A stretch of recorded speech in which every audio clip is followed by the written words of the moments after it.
Imagine you're in a boat in the middle of the Pacific Ocean. You look north, and there's nothing for 2,600 kilometers. You look south, east, west. Nothing. Just dark water and giant waves rolling endlessly toward horizons that never change. You've reached Point Nemo, the pole of inaccessibility of planet Earth, the loneliest place on the surface of our world. If you were floating there right now, the closest people to you wouldn't be on any island or continent. They would be 400 kilometers above your head on the International Space Station. You are so isolated that it's technically easier to be rescued by an astronaut than by a sailor. Think about that for a moment. The nearest human being to you is in orbit. You are more alone than anyone has ever been on solid ground. You are surrounded by water in every direction, and yet you might as well be on another planet. But Point Nemo isn't famous just for its loneliness. It's famous for what governments throw there. Since 1971, the space agencies of the world have used this region as a graveyard. More than 260 satellites, rockets, and space stations, including the massive Russian Mir station, have been deliberately brought down at these exact coordinates. NASA calls it safe disposal. They say it's to prevent debris from falling on populated areas. They say it's the most responsible way to handle the end of life for spacecraft that can't burn up completely in the atmosphere. But conspiracy theorists ask a different question. Why are we throwing tons of titanium metal and nuclear fuel into the exact same spot in the ocean for 50 years? Are we disposing of trash, or are we feeding something? The Pacific Ocean is the largest body of water on Earth. It covers more surface area than all the land on the planet combined. You could fit every continent inside it and still have room left over. There are thousands of square kilometers of empty ocean where debris could fall harmlessly. So why always the same spot? Why Point Nemo? Why the most remote, the deepest, the darkest corner of the sea? In 1997, the National Oceanic and Atmospheric Administration of the United States was monitoring underwater hydrophones, microphones designed to listen for earthquakes and volcanoes on the ocean floor. In the summer of that year, they picked up a sound. It wasn't an earthquake. It wasn't a nuclear submarine. And according to biologists, it couldn't be an animal. The sound, named the bloop, had an organic signature, but it was too loud. For a creature to produce a sound that travels 5,000 kilometers through the ocean, it would need to be much larger than a blue whale. It would need to be the size of the Eiffel Tower, or bigger. The NOAA quickly changed the official version, saying the sound was caused by icequake activity, ice breaking off from Antarctic glaciers. But the audio spectrum analysis that leaked on the internet tells another story. The sound has frequency variations that resemble a voice, not a whale song, not the groan of shifting ice. A voice, rising and falling in patterns that suggest intention, communication, or maybe a warning. And here things get strange. Point Nemo is located disturbingly close to the coordinates that writer H.P. Lovecraft described in 1928 as the location of R'lyeh, the sunken city where the monster Cthulhu sleeps. Lovecraft wrote this decades before we had satellites to calculate where the most isolated point in the ocean was.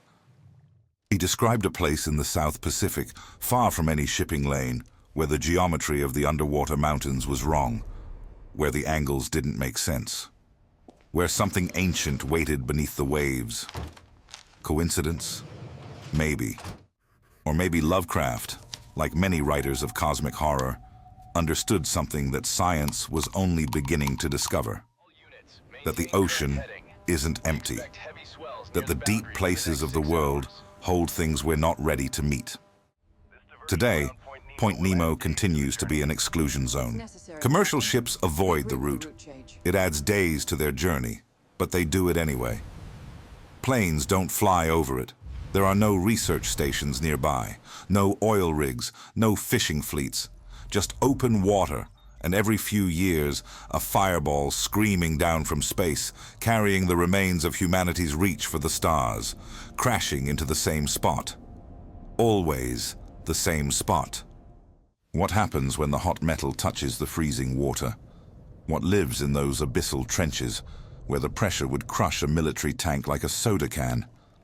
We've explored less than 5% of our oceans. We've mapped the surface of Mars in more detail than we've mapped our own ocean floor. We know more about the dark side of the moon than we know about what lies 3,000 meters below the surface of the Pacific. The Mariana Trench, the deepest point in the ocean, is only a few thousand kilometers from Point Nemo. Down there, in the crushing darkness, life exists in forms we barely understand. Creatures with no eyes because there's no light. Creatures that feed on chemicals venting from the Earth's core. Creatures that have evolved in isolation for millions of years, cut off from the surface world, adapting to pressures and temperatures that would kill any land animal instantly. And we're dropping spacecraft into their neighborhood.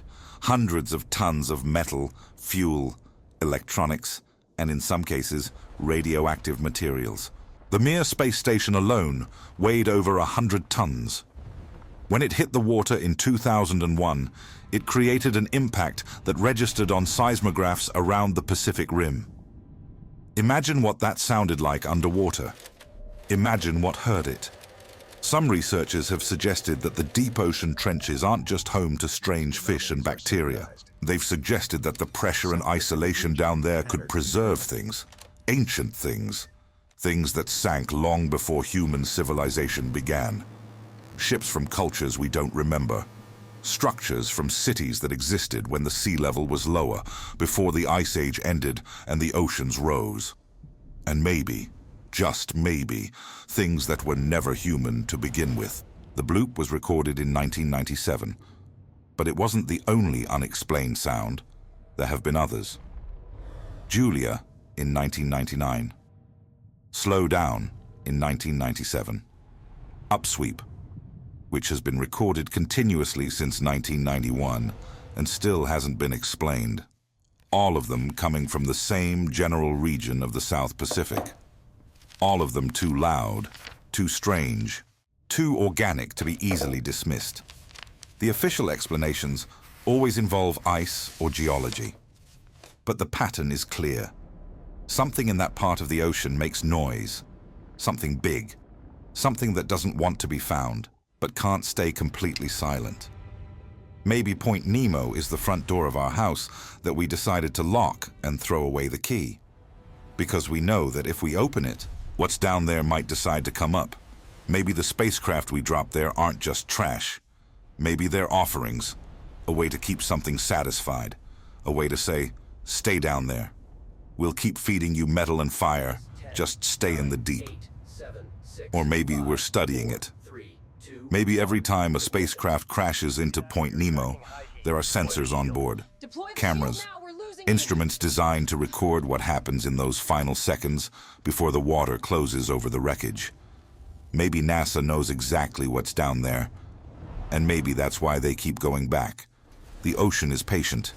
It keeps its secrets well. But secrets have a way of surfacing.